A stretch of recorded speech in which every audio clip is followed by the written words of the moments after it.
جيل واعي يتسلح بالمعرفة والقيم। বইপ্রেমীদের উন্মাদনায় জমে উঠেছে মাস্কাট আন্তর্জাতিক বইমেলা। এবছর জাঁকজমকপূর্ণ আয়োজনে মেলার আনুষ্ঠানিক উদ্বোধন করেন শারজাহ শাসক ও সুপ্রিম কাউন্সিলের সদস্য শেখ ডক্টর সুলতান বিন মোহাম্মদ আল কাশিমি। ইরানের পররাষ্ট্রমন্ত্রী আব্বাস আরাকচিও শুক্রবার মেলা থেকে ঘুরে গেছেন। জানা গেছে তার লেখা একটি বইয়ের অ্যারাবিক অনুলিপি মেলায় পাওয়া যাচ্ছে। এবার ৩৫টি দেশের ৬৭৪টি প্রকাশনা সংস্থা অংশ নিয়েছে বইমেলায়, যার মধ্যে ৬৪০টি সরাসরি এবং ৩৪টি স্থানীয় ও আঞ্চলিক এজেন্সির মাধ্যমে অংশ নিচ্ছে।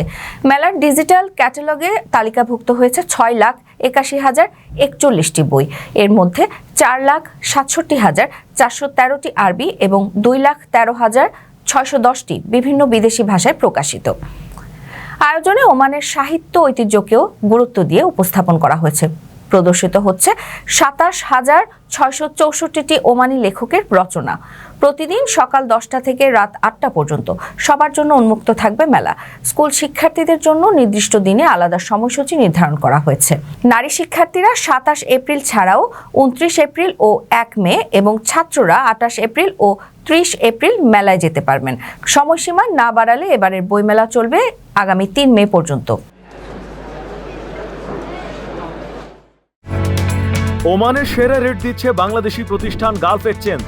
প্রিয়জনকে টাকা পাঠাতে আজই আসুন আমাদের যে কোনো ব্রাঞ্চে অথবা কল করুন স্ক্রিনে দেয়া নাম্বারে। গালফ এক্সচেঞ্জ, বাংলাদেশিদের প্রিয় এক্সচেঞ্জ।